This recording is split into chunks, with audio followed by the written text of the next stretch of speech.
ನಮಸ್ತೆ ಸ್ನೇಹಿತರೆ, ಇವತ್ತು ನಾವು ಸುವರ್ಣಗೆಡ್ಡೆಯಿಂದ ಒಂದು ರುಚಿಕರವಾದಂತಹ ಗ್ರೇವಿಯನ್ನು ಮಾಡೋಣ.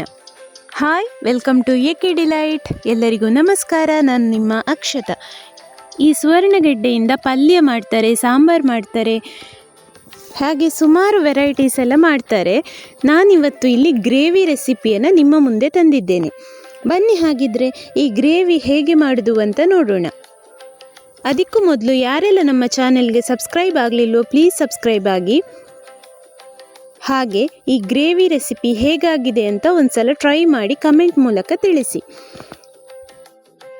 ಈ ಸುವರ್ಣಗೆಡ್ಡೆ ಗ್ರೇವಿ ಮಾಡಲಿಕ್ಕೆ ಮೇಯ್ನಾಗಿ ನಾನಿಲ್ಲಿ ಸುವರ್ಣಗೆಡ್ಡೆಯನ್ನು ಚೆನ್ನಾಗಿ ವಾಶ್ ಮಾಡಿ ಹೊರಗಿನ ಸಿಪ್ಪೆ ಎಲ್ಲ ತೆಗೆದು ಈ ಥರ ತಗೊಂಡಿದ್ದೇನೆ. ಇಷ್ಟು ಸಣ್ಣ ಪೀಸನ್ನು ತಗೊಂಡಿದ್ದೇನೆ. ಇನ್ನಿದನ್ನು ನೋಡಿ ಈ ರೀತಿ ಸಣ್ಣ ಸಣ್ಣ ಪೀಸುಗಳನ್ನಾಗಿ ಕಟ್ ಮಾಡ್ತಾ ಇದ್ದೇನೆ. ನೋಡಿ, ಇಷ್ಟು ಸಣ್ಣ ತುಂಡುಗಳನ್ನು ಈ ರೀತಿ ಕಟ್ ಮಾಡಿಕೊಳ್ಬೇಕು. ಪನ್ನೀರ್ ಟೈಪಲ್ಲಿ ಕಟ್ ಮಾಡಿಕೊಳ್ಬೇಕಿದನ್ನು. ನೋಡಿ, ಈ ರೀತಿಯಲ್ಲಿ ಸಣ್ಣ ಸಣ್ಣ ಪೀಸುಗಳಾಗಿ ಕಟ್ ಮಾಡ್ತಾ ಬನ್ನಿ. ಹೊರಗಿನ ಸಿಪ್ಪೆ ತೆಗೆದು ಚೆನ್ನಾಗಿ ತೊಳೆದು ತಗೊಳ್ಬೇಕಿದನ್ನು. ನೋಡಿ, ಈ ರೀತಿ ಕಟ್ ಮಾಡಿ ಇಟ್ಟುಕೊಂಡಿದ್ದೇನೆ. ಸಡನ್ನಾಗಿ ನೋಡಿದರೆ ಇದನ್ನು ಪನ್ನೀರ್ ಗ್ರೇವಿ ಅಂತಲೇ ಹೇಳ್ಬೋದು.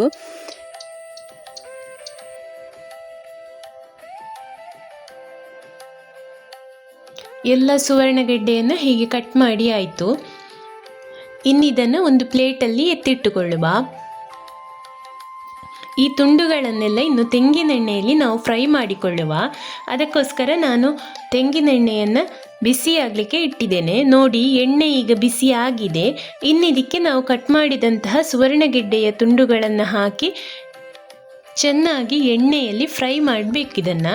ಇದೊಂದು 10 ನಿಮಿಷ ಬೇಕಾಗ್ತದೆ. ಹೀಗೆ ಎಣ್ಣೆಯಲ್ಲಿ ಚೆನ್ನಾಗಿ ಕೈ ಆಡಿಸ್ತಾ ಇರಿ. ನೀವು ಕೈ ಆಡಿಸ್ತಾ ಇರ್ತೀರಿ ಅಂದರೆ ಇದನ್ನು ಹೈ ಫ್ಲೇಮಲ್ಲಿ ಇಟ್ಟು ಕೂಡ ಮಾಡ್ಬೋದು. ಇಲ್ಲಾಂದರೆ ಮೀಡಿಯಮ್ ಫ್ಲೇಮಲ್ಲಿ ಇಟ್ಟು ಚೆನ್ನಾಗಿ ಫ್ರೈ ಮಾಡಿಕೊಳ್ಳಿ.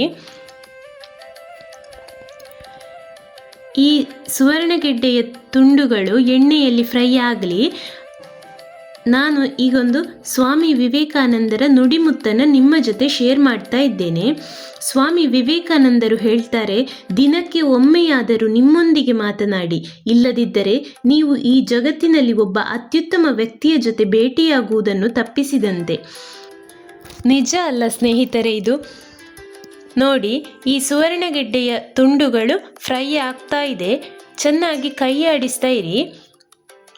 ಇದು ಲೈಟ್ ಬ್ರೌನ್ ಕಲರಲ್ಲಿ ಬರ್ತದೆ, ಹಾಗೆ ಹೊರಗಡೆ ಕ್ರಿಸ್ಪಿಯಾಗಿ ಬರ್ತದೆ. ಇದೀಗ ಆಲ್ಮೋಸ್ಟ್ ಆಗ್ತಾ ಬಂತು. ನೋಡಿ, ಇನ್ನಿದು ಆಯ್ತಾ ಅಂತ ನೋಡಲಿಕ್ಕೆ ಒಂದು ಚಾಕುವಿನ ಸಹಾಯದಿಂದ ಹೀಗೆ ಪ್ರೆಸ್ ಮಾಡಿ ನೋಡಿ. ಇಲ್ಲ ಅಂದರೆ ಒಂದು ಸ್ಟಿಕ್ಕಲ್ಲಿ ಕೂಡ ಮಾಡ್ಬೋದು. ನೋಡಿ, ನಮ್ಮ ಸುವರ್ಣಗೆಡ್ಡೆ ಹೋಳುಗಳು ಚೆನ್ನಾಗಿ ಬೆಂದಿದೆ. ಇನ್ನಿದನ್ನು ಎಣ್ಣೆಯಿಂದ ತೆಗೆದು ಒಂದು ಪ್ಲೇಟಲ್ಲಿ ಎತ್ತಿಟ್ಟುಕೊಳ್ಳುವ. ಇದು ಒಂದು 8ರಿಂದ 10 ನಿಮಿಷದ ಒಳಗೆ ಸಾಧಾರಣ ಆಗ್ತದೆ. ನೀವು ಮತ್ತೆ ಮೀಡಿಯಂ ಫ್ಲೇಮಲ್ಲೆಲ್ಲ ಇಟ್ಟು ಮಾಡಿದರೆ ಸ್ವಲ್ಪ ಜಾಸ್ತಿ ಹೊತ್ತು ಬೇಕಾಗ್ಬೋದು. ನೋಡಿ, ಇದೀಗ ಆಗಿದೆ. ಇನ್ನಿದನ್ನು ಒಂದು ಪ್ಲೇಟಲ್ಲಿ ಎತ್ತಿಟ್ಟುಕೊಳ್ತಾ ಇದ್ದೇನೆ. ನೋಡಿ, ಇನ್ನು ನಾವು ಗ್ರೇವಿಯನ್ನು ರೆಡಿ ಮಾಡಿಕೊಳ್ಳುವ. ಅದಕ್ಕೋಸ್ಕರ ಸ್ಟವ್ ಮೇಲೆ ಒಂದು ಬಾಣಲೆ ಇಟ್ಟು ಬಾಣಲೆಗೆ ಒಂದು 4 ಚಮಚ ಆಗುವಷ್ಟು ತುಪ್ಪ ಹಾಕಿ, ತುಪ್ಪ ಬಿಸಿಯಾದ ತಕ್ಷಣ ಸ್ಟವನ್ನು ಮೀಡಿಯಂ ಫ್ಲೇಮಲ್ಲಿ ಇಟ್ಟು ಅದಕ್ಕೆ 2 ಕಟ್ ಮಾಡಿದ ಮೀಡಿಯಂ ಸೈಜಿನ ಈರುಳ್ಳಿ, ಹಾಗೆ 2 ಟೊಮ್ಯಾಟೊ, ಹಾಗೆ ಒಂದು 4 ಎಸಳು ಬೆಳ್ಳುಳ್ಳಿ, 1 ಇಂಚು ಶುಂಠಿ, ಇಷ್ಟನ್ನು ಹಾಕಿ ಚೆನ್ನಾಗಿ ಫ್ರೈ ಮಾಡಬೇಕು. ಇದು ತುಪ್ಪದಲ್ಲಿ ಚೆನ್ನಾಗಿ ಬೇಯಬೇಕು. ಇದು ಒಂದು 5 ನಿಮಿಷ ಚೆನ್ನಾಗಿ ಬೇಯಲಿ. ಬೇಕಿದ್ರೆ ಇಲ್ಲಿ 1 ಹಸಿಮೆಣಸನ್ನು ಆ್ಯಡ್ ಮಾಡಿಕೊಳ್ಬೋದು. ಖಾರ ಬೇಕು ಅಂತಿದ್ರೆ ಜಾಸ್ತಿ ಆ್ಯಡ್ ಮಾಡಿಕೊಳ್ಳಿ. ಇನ್ನಿದನ್ನು ನೋಡಿ ಈ ಥರ ಚೆನ್ನಾಗಿ ಫ್ರೈ ಮಾಡಬೇಕು ಒಂದ್ಸಲ. ಇದು ಒಂದು 5 ನಿಮಿಷ ಹೀಗೆ ತುಪ್ಪದಲ್ಲಿ ಬೇಯಬೇಕು. ನಿಮ್ಮಲ್ಲಿ ತುಪ್ಪ ಇಲ್ಲ ಅಂತಾದರೆ ನೀವು ಎಣ್ಣೆಯಲ್ಲಿ ಕೂಡ ಮಾಡ್ಬೋದು. ತುಪ್ಪ ಇಷ್ಟಪಡುವವರು ತುಪ್ಪ ಹಾಕಿಕೊಳ್ಳಿ, ಎಣ್ಣೆ ಇಷ್ಟಪಡುವವರು ಎಣ್ಣೆಯಲ್ಲಿ ಕೂಡ ಮಾಡಿಕೊಳ್ಬಹುದು. ಇನ್ನಿದಕ್ಕೆ 1 ಚಮಚ ಆಗುವಷ್ಟು ಕೊತ್ತಂಬರಿಯನ್ನು ಆ್ಯಡ್ ಮಾಡ್ತಾ ಇದ್ದೇನೆ. ಕೊತ್ತಂಬರಿ ಹಾಕಿ ಒಂದ್ಸಲ ಹೀಗೆ ಚೆನ್ನಾಗಿ ಮಿಕ್ಸ್ ಮಾಡಿದರೆ ಸಾಕು. ನೋಡಿ, ಇದೀಗ ರೆಡಿಯಾಗಿದೆ. ಇನ್ನಿದು ತಣ್ಣಗಾಗಲಿ. ಇನ್ನು ನಾವು ಒಂದು ಪಾತ್ರ ತಗೊಳ್ಬೇಕು. ಆ ಪಾತ್ರೆಗೆ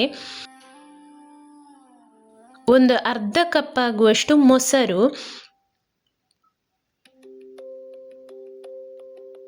ಮೊಸರು ಹಾಕಿ ಅದಕ್ಕೆ ಒಂದು ಅರ್ಧ ಚಮಚ ಆಗುವಷ್ಟು ಉಪ್ಪು, ಅರ್ಧ ಚಮಚ ಆಗುವಷ್ಟು ಮೆಣಸಿನ ಹುಡಿ, ಖಾರ ಬೇಕಿದ್ರೆ ಜಾಸ್ತಿ ಹಾಕಿಕೊಳ್ಳಿ, ಅರ್ಧ ಚಮಚ ಆಗುವಷ್ಟು ಅರಶಿನ ಹುಡಿ, ಹಾಗೆ ಒಂದು ಅರ್ಧ ಚಮಚ ಸೋಂಪು ಕಾಳು, ಅರ್ಧ ಚಮಚ ಆಗುವಷ್ಟು ಜೀರಿಗೆ, ಇಷ್ಟನ್ನು ಹಾಕಿ ಚೆನ್ನಾಗಿ ಮಿಕ್ಸ್ ಮಾಡಿ ನಾವು ಫ್ರೈ ಮಾಡಿ ಇಟ್ಟುಕೊಂಡಂತಹ ಸುವರ್ಣಗೆಡ್ಡೆಯ ತುಂಡುಗಳನ್ನು ಹಾಕಿ ಚೆನ್ನಾಗಿ ಮಿಕ್ಸ್ ಮಾಡಿ ಒಂದು 5 ನಿಮಿಷ ಹಾಗೆ ಇಡಬೇಕಿದನ್ನು.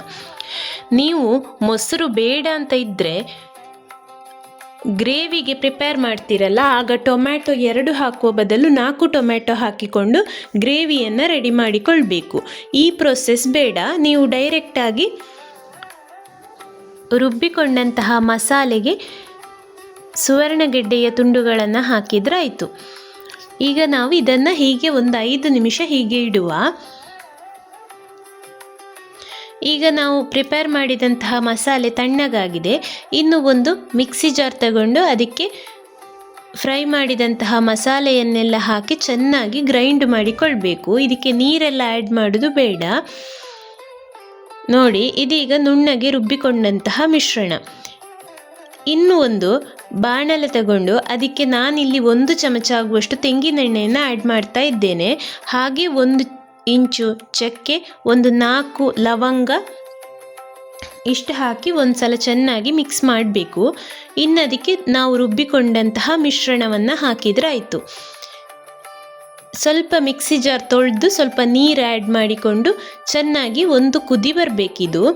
ಇಲ್ಲಿ ನೀವು ತೆಂಗಿನೆಣ್ಣೆಯನ್ನು ಜಾಸ್ತಿ ಆ್ಯಡ್ ಮಾಡಿಕೊಳ್ಬೋದು. ನಾನಿಲ್ಲಿ ಎಣ್ಣೆ ಅಂಶ ಸ್ವಲ್ಪ ಕಮ್ಮಿ ಇರಲಿ ಅಂತ ಸ್ವಲ್ಪ ಆ್ಯಡ್ ಮಾಡಿಕೊಂಡದ್ದು. ಇದಕ್ಕೆ ಒಂದು 4 ರಿಂದ 5 ಚಮಚ ಆಗುವಷ್ಟು ಎಣ್ಣೆಯನ್ನು ಆ್ಯಡ್ ಮಾಡಿಕೊಳ್ಬಹುದು. ಒಂದು ಕುದಿ ಬಂದ ಮೇಲೆ ನಾವು ಮೊಸರಲ್ಲಿ ಕಲಸಿಟ್ಟಂತಹ ಸುವರ್ಣಗೆಡ್ಡೆಯ ತುಂಡುಗಳನ್ನು ಹಾಕಿ ಚೆನ್ನಾಗಿ ಬೇಯಿಸಿಕೊಳ್ಬೇಕಿದನ್ನು.